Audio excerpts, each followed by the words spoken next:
Mission 2026 2 lakh ভোটাৰে বিজয়ৰ লক্ষ্য স্থিৰ। মই ভিডিঅ'ৰ জৰিয়তে এইটো জনাব বিচাৰিছোঁ, সকলোৱে আপোনাক কমেণ্ট মাৰিব কোন দলৰ কমিটি হৈছে, কোন দলৰ কমিটি হৈছে। আমি যিসকল আমাৰ সদস্যসকলে কম বেছি আমি জনা আছে, গতিকে আমি এইটো এতিয়া পাব্লিছ নকৰোঁ। 10-15 দিনৰ সময় দিয়ক, চব চান আকাশত উঠিব, সকলোৱে দেখা পাব। গতিকে কমেণ্ট মাৰি লাভ নাই কোন দলৰ কমিটি হৈছে। টাৰ্গেট মিছন 2026 2 লাখ ভোটৰ টাৰ্গেট লৈ পেলাই আমি কাম কৰি আছোঁ। অসমৰ বিধানসভাৰ বিন্নাকান্দি সমষ্টি উদ্ধাৰৰ দৌৰত যুৱ নেতা ৰেজাউল কৰিম চৌধুৰী। বদৰুদ্দিন আজমল নেতৃত্বাধীন ARDFক উৎখাত কৰাৰ লক্ষ্যৰে সমষ্টিৰ অলিয়ে গলিয়ে যুৱ নেতা ৰেজাউল কৰিম চৌধুৰীৰ খোজ। পূৰ্বৰে পৰা বিন্নাকান্দি সমষ্টিত ভেটি মজবুত আছে ৰেজাউল কৰিম চৌধুৰীৰ, যাৰ বাবে ARDF দলৰ চিন্তা ক্ৰমাৎ বাঢ়ি যোৱাত নিৰ্বাচনৰ 5-6 মাহ পূৰ্বেই সমষ্টিটোত খোজ দিছে বদৰুদ্দিন আজমলে। বিন্নাকান্দিৰ বৰুংগাতলি গাঁও পঞ্চায়তৰ আঞ্চলিক কমিটি গঠন কৰি কেতবোৰ মন্তব্য ৰেজাউল কৰিম চৌধুৰীৰ।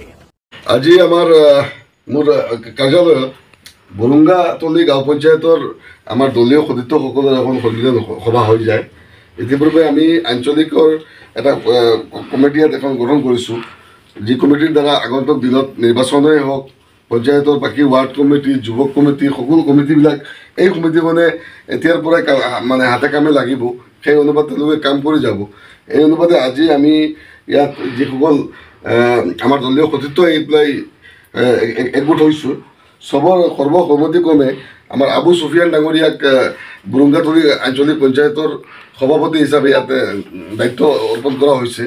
এটা যুৱ শক্তিক আগবঢ়াই দি এখন কমিটি ইয়াৰ মাজত মানে গঠন কৰি দিয়া হৈছে।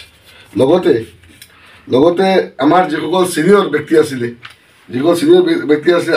আব্দুল ৰছিদ, আমাৰ হাইকোৰ্ট চাহাবৰ পৰা আৰম্ভ কৰি বাকী 18জনীয়া এটা মাৰ্গদৰ্শক কমিটি বনাই দিয়া হৈছে, যাতে এওঁলোকে তত্বাৱধানত বা মাৰ্গদৰ্শকসকলৰ পৰামৰ্শ অনুযায়ী এই যুৱ শক্তিয়ে কাম কৰি যায়।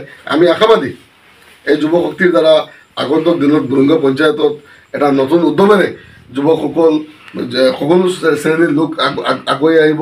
মই আপোনালোকৰ আজিৰ এই বাৰ্তাৰ যোগে বৰুংগাতলি পঞ্চায়তৰ সমূহ ৰাইজক বিনম্ৰ অনুৰোধ কৰিছোঁ, সমষ্টিখনৰ উদ্ধাৰৰ স্বাৰ্থত, সমষ্টিখনৰ চেঞ্জিঙৰ স্বাৰ্থত সকলো ওলাই আহক আৰু আমাৰ লগত, আমাৰ দল সংগঠনৰ লগত আহি পেলাই সহযোগ কৰক। সকলোকে আমি সমমৰ্যাদা, সম অধিকাৰ দি পেলাই আমি কাম কৰি যাম।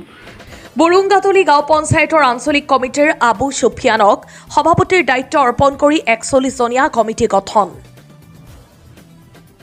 বৰুংগাতলি গাঁও পঞ্চায়তৰ সভাপতিৰ দায়িত্ব লৈ আবু চুফিয়ানৰ প্ৰথমটো মন্তব্য।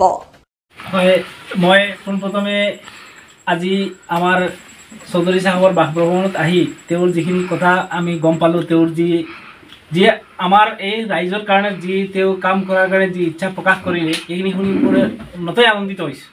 আৰু অনাগত দিনত আমি ভাবোঁ যে এজন সুদক্ষ নেতৃত্ব দিয়া এজন ব্যক্তি আমি ইয়াৰ পৰাই পাম।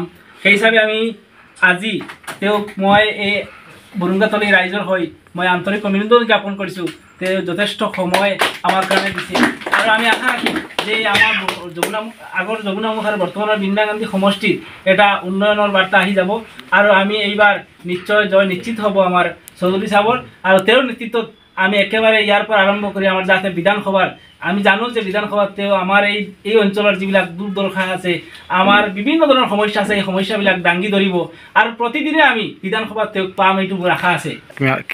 আমি আশা ৰাখিম যে যোৱা নিৰ্বাচনত আপোনালোকে দেখিছে যে আমাক ৰাইজে যথেষ্ট সহায় কৰিছে, আমাক সাহৰি দিছে, কিন্তু মাত্ৰ 2-1% ভোটৰ কাৰণে আমি আমাৰ যিটো গেম এইটো আমি লক্ষ্যত উপনীত হ'ব পাৰোঁ। আগন্তুক বিধানসভা নিৰ্বাচন আশা ৰাখিছোঁ যে আশা অনুৰূপ, মানে যিটো আমি কল্পনাৰ অধিক এনেকুৱা ভোট দিয়ে আমাৰ এইবাৰ দি দিব।